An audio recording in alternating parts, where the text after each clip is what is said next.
Hi everyone, my name is Allie from Stuck on You Crochet, and today I'm going to teach you how to make a beginner coaster. For our project today, we have two options. So you can see here we have a mug rug that has fringe on the end, or we have a coaster that just has a nice even finished edge. For today's project, I'm going to be using this beginner bee yarn from Hobby Lobby. This is a nice bulky yarn. It's a size 5 and it's a cotton nylon blend, so it's very easy to work with. So something like this is great.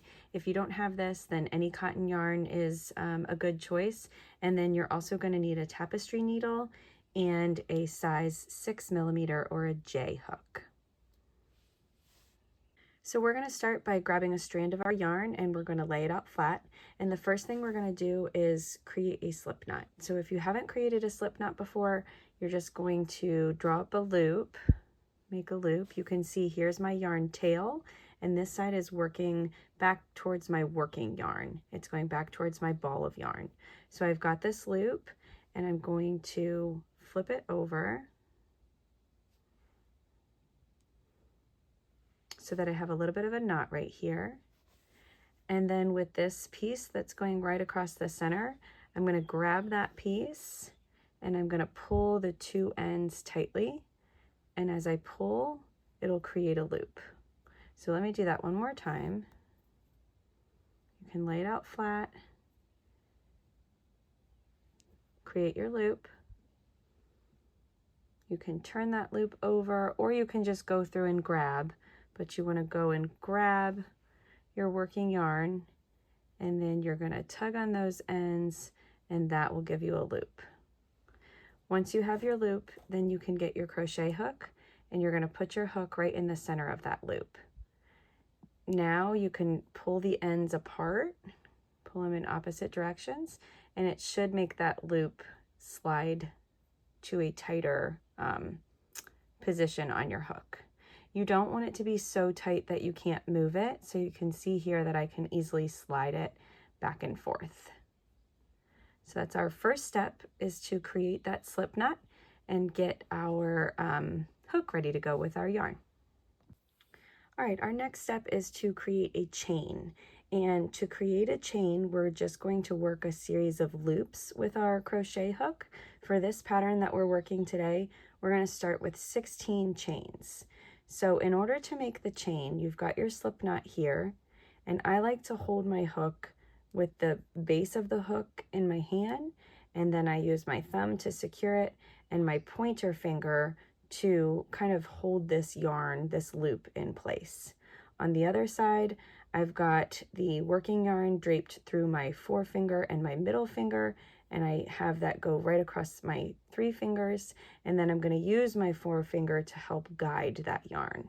There are lots of different ways that you can hold the yarn though, so if something different works for you, then that's totally fine.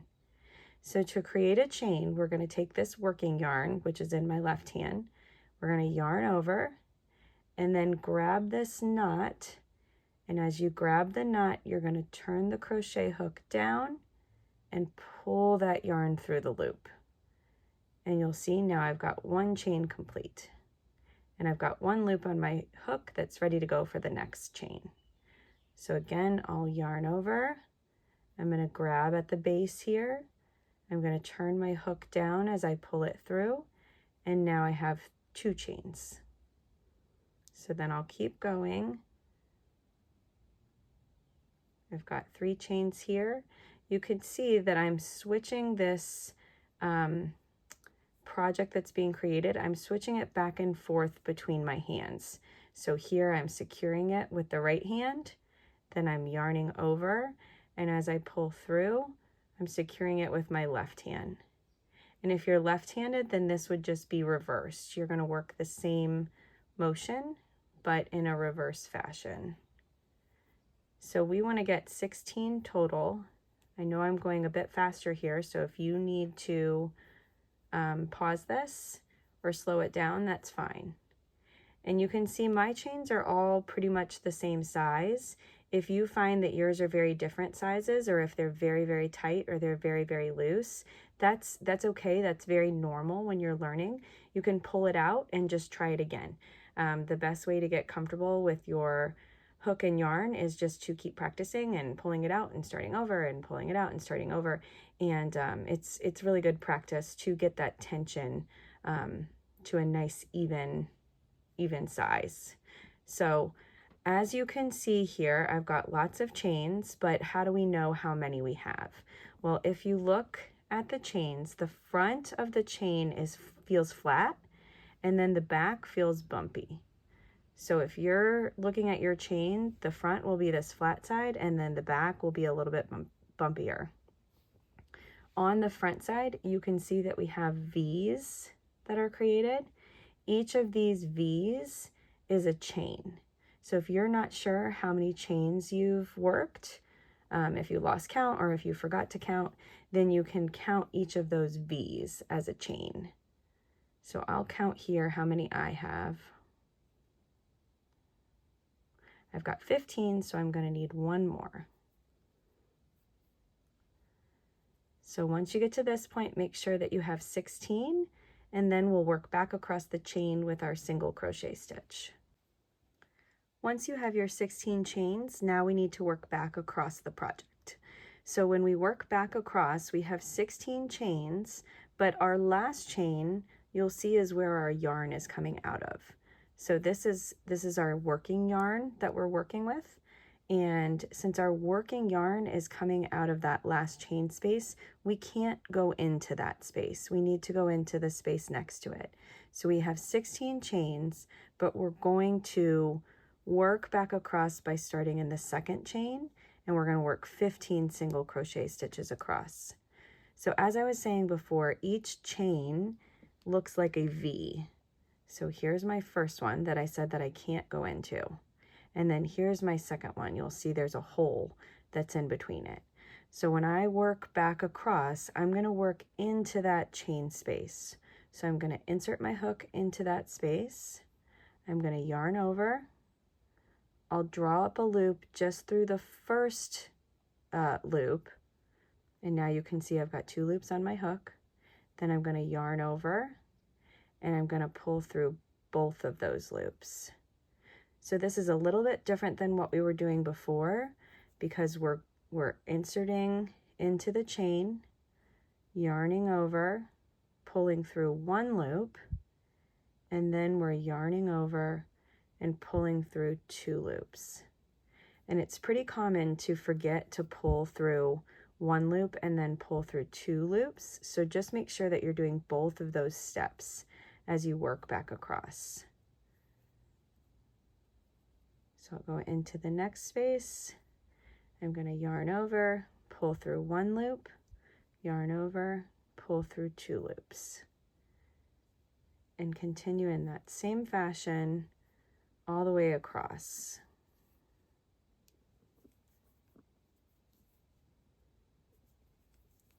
And by the end of this row, you should have 15 single crochet stitches.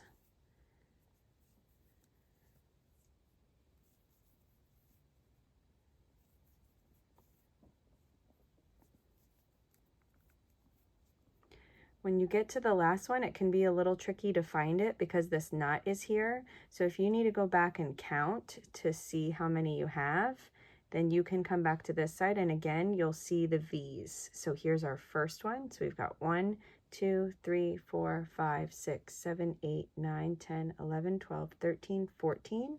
So I know that I need 1 more in this last space.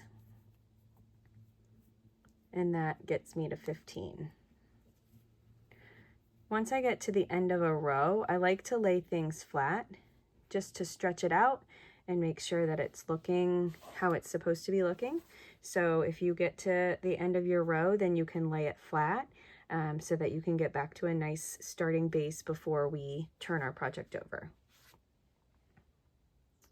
So at the end of row 1, we now need to turn and go the other direction. So we're going to make 1 chain. This is called a turning chain. We're going to yarn over and pull through just 1 loop, just like we made those chains at the beginning of our project. We're going to chain 1, and then we're going to turn the whole thing over.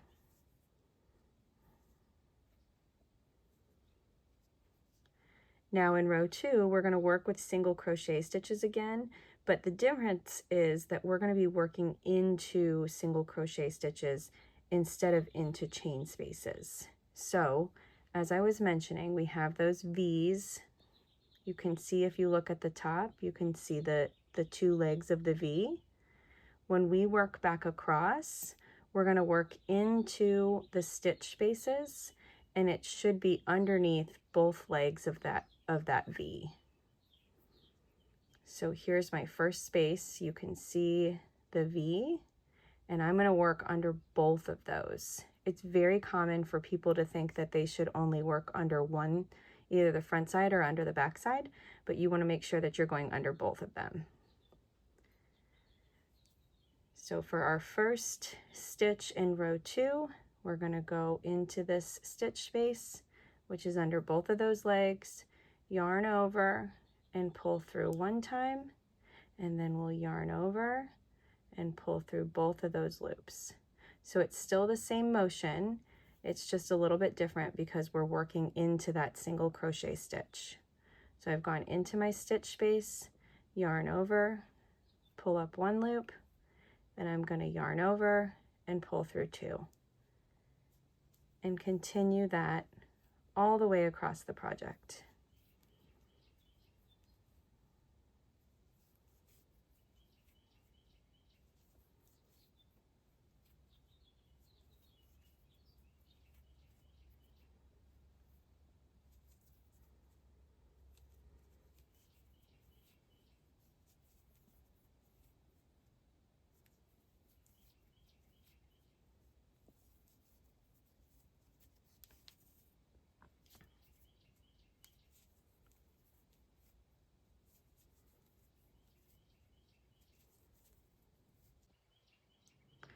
Once you reach the end of row 2, again, if you're unsure where your final stitch should go, if you get to the end and you're like, I don't know if I'm supposed to put one there or not, then you can go back and you can count those V's. So 1, 2, 3, 4, 5, 6, 7, 8, 9, 10, 11, 12, 13, 14. So I know that I am going to put one last stitch here. And then I'll lay it flat, and I can see that I'm moving in the right direction. So if you see that you are angling in or angling out on either side, or it could be like this, then that's going to mean that you're missing a stitch somewhere. So that's where you would want to go back and pull things out and try and count where you possibly missed a stitch. But if you see that on either side things are looking nice and even, then you're good to go. You also can use stitch markers to mark the first stitch and the last stitch of a row, and that's helpful in making sure that you are working all of the stitches in the row as well. So once we get to the end of row 2, then again we're going to chain. So just yarn over and draw through one loop. We'll make that chain 1 and then turn the whole project over. And now for the subsequent rows, everything is going to be worked exactly the same. So you're working into the single crochet stitch from the row prior, and you're drawing up one loop, then yarning over and drawing through 2 loops. So you're going to keep working that, and we're going to do this for a total of 15 rows. So obviously I'm going pretty fast here, so like I said, if you need to slow this down or if you need to pause it so that you can catch up, or if you need to go back so that you can see the stitch real slow, then that's totally fine. But you're going to continue in this same fashion until you have a total of 15 rows. So here I'm at the end of row 3. So I'll chain 1, I'll turn, and I'm going to keep going. And if you're unsure how to tell how many rows you have, then I'm going to show you this finished one here. So on this finished one, you can see that there's almost a line across the project. So you can count each of those blocks as 2 rows. So we've got 2, 4, 6, 8, 10, 12, 14, 16. So actually, I'm sorry, we're going to do 16 rows, not 15 rows. So continue your project as per the pattern, but continue your project up through 16 rows, and if you need to count them, then you can count by 2 to find those rows. So work up through 16 rows, and then we will meet back here at the end. When you get to the end of row 16, you'll have 2 options here. You can either work around with single crochets, and this is going to give a nice finished edge to the coaster, and it'll look just like a square. Or you can finish with your crochet stitches, and you can add some fringe on the end, and this will give you a mug rug. So I'm going to go over both options here. If you want to finish with this single crochet edging, then you are not going to cut your yarn. You're going to continue working off of that last row. And what we're going to do is we're going to chain 1 and then turn our project over. And we're going to start by working 16 single crochet stitches across the top of the row, just like we've been doing. So I'm going to work these pretty quickly because we should be pretty good at our single crochet stitches now.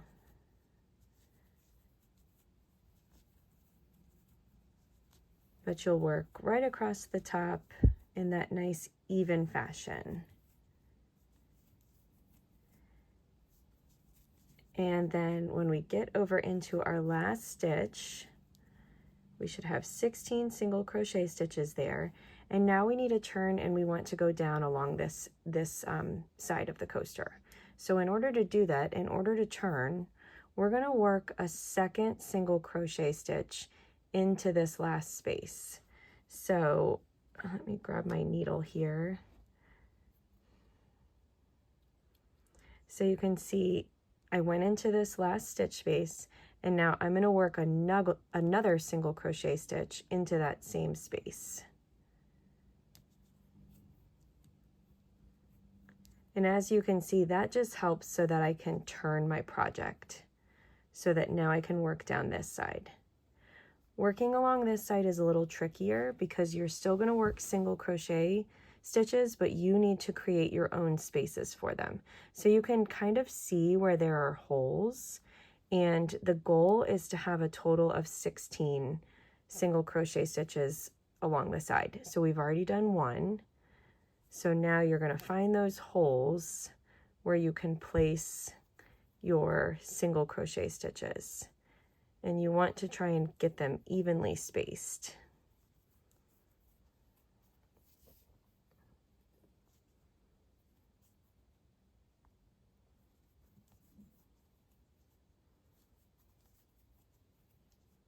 So when I'm working something that I have to create my own stitches, I like to pause whenever I get to the halfway number. So in this case, we want 16 down the side and I'm at 8.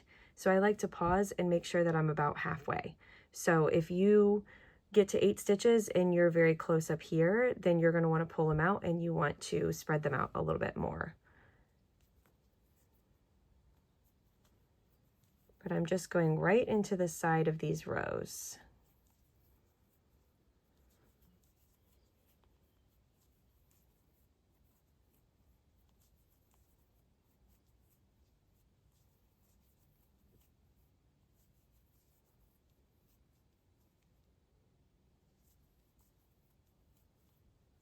So I've got 16 stitches along the side there. If you get to the bottom, or if you get over to this corner and you have 15 stitches or you have 17 stitches, that's okay. Don't feel like you have to pull that all out.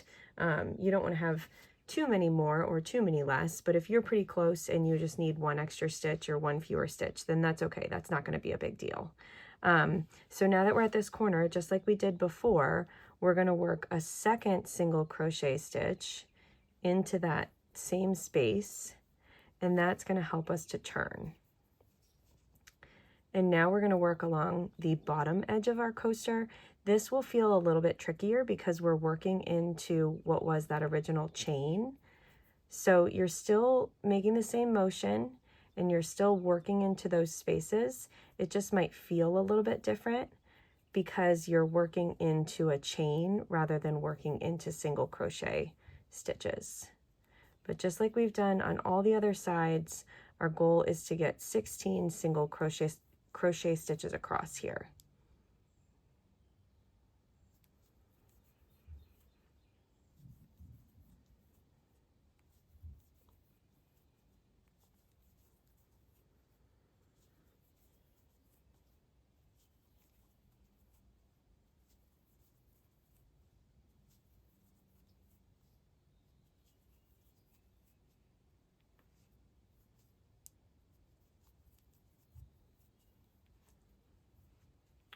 All right, I've made it over to my other corner.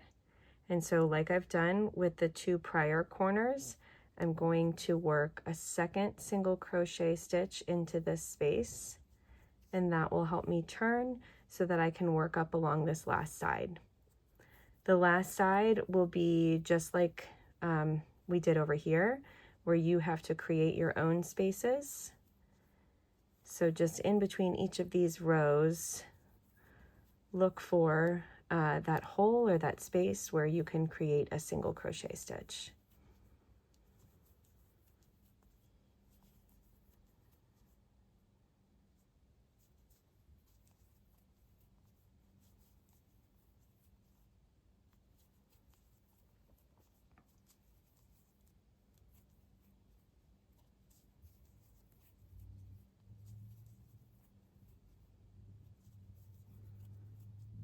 All right, and when you get to that last corner, we started with 1 single crochet stitch. We're going to finish with a single crochet stitch in that same space, and that is just to help us get around that last corner. So now that you have made it all the way around your coaster, you can snip your yarn, and you want to leave just a little bit of a tail. This is called a tail. You want to leave a little bit of a tail so that we can weave that tail in. And you can pull that tail all the way through, just like that. That's going to block off your last stitch. But you can see it looks a little funny. It doesn't look like we've wrapped all the way around on that corner. So now we're going to take our tapestry needle, and you can thread the needle with this end. And to make this look a little more seamless, we're going to take the needle and go underneath the legs of this first single crochet stitch. And I'm going to pull that end through just like that. So I went right underneath that V. And then I'm going to take my needle and I'm going to thread it through the back loop of my final stitch. Just like that. And you can see that kind of creates a false stitch there. So it makes it look like it's a seamless transition around the coaster without having a knot there on the edge. And then you still have this tail here.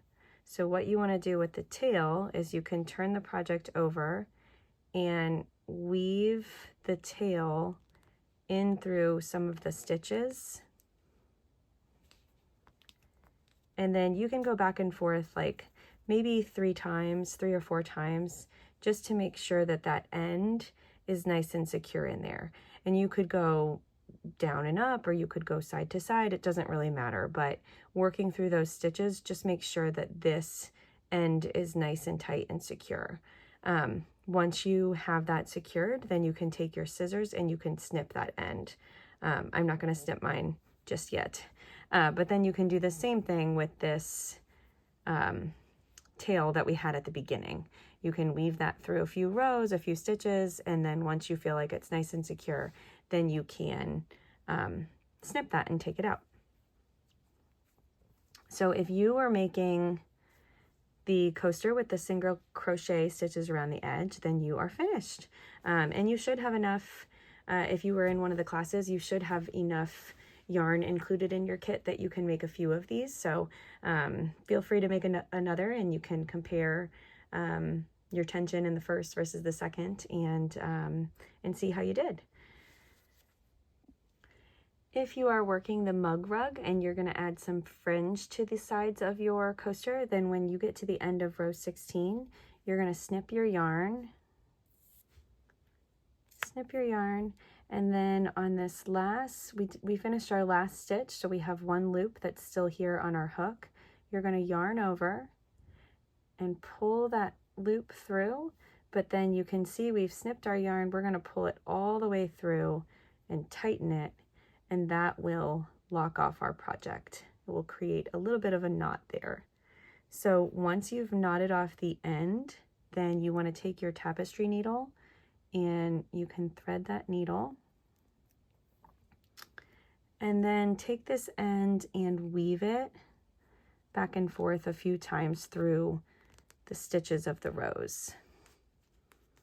If you crochet really tightly, then this might be a little bit tricky to get your needle through some of your stitches, but it doesn't really matter the method. Like if you go side to side or if you go up and down, it doesn't really matter. You just want to make sure that that end is nice and locked in so that it doesn't come out. But you can go back and forth like 2 or 3 times and then snip that yarn, and you've got this nice seamless finish here. And then on the other side, you'll have to do the same thing. This is where we started. So we'll have to do the same thing down there. Can weave that end through some of the stitches.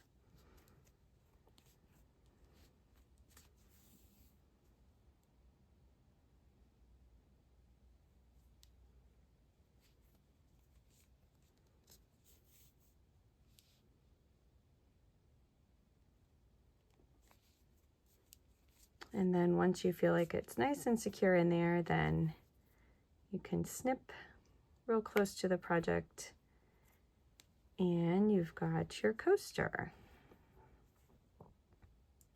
All right, so now if you want to add some fringe to the sides of your mug rug, then you're gonna have some cut pieces of your yarn, and you can take either 1 or 2. I'm going to take 2, but take 2 that are about the same size, and you're going to fold them in half. So I'm going to take my crochet hook and I'm going to have my fringe folded in half, and then I'm going to find a space on the side here of my coaster, and I'll insert my hook into that space, and then I'm going to grab the midpoint of that fringe. Oops, and you're going to have to hold on to all the ends down here. So grab the midpoint of that fringe and pull it through, and then you'll see you have a little loop that's right here. So once you have that loop, you can pull it up so that you can fit your fingers through it, and then grab all of those ends and pull tightly. And that locks those fringe pieces into place. Now here you can see these are a lot longer than these ones that I showed in my sample. That's because I put them all on and then I cut them so that they would be mostly even. So you can continue adding down the side just by grabbing that midpoint, pulling it through so you have a loop, and then grabbing those ends and pulling tight. So my recommendation is to go ahead and add all the fringe down the side on both sides, and then you can go back and you can take your scissors and snip all of the fringe at the same time to try and make it nice and even. If you find that it is really, this yarn lays pretty flat, but if you're using a cotton yarn and you find that it's really wrinkly, then you could use a steamer first to help flatten out your fringe, and then you could cut it. That could help make it a little more straight and even. Or you can also just do your best to try and cut it in a straight fashion. But once you get to that point, then you are all finished. So I hope you enjoyed this project today. If you have any questions, then feel free to email me or reach out to me on Facebook or Instagram. I'm more than happy to help. I love helping people learn new things, and especially learn new beginner crochet projects. And I do have a few other beginner crochet projects on my website, so if you're looking to try something a little bit different or a little more challenging, then you can check out one of those free patterns. Thanks for joining.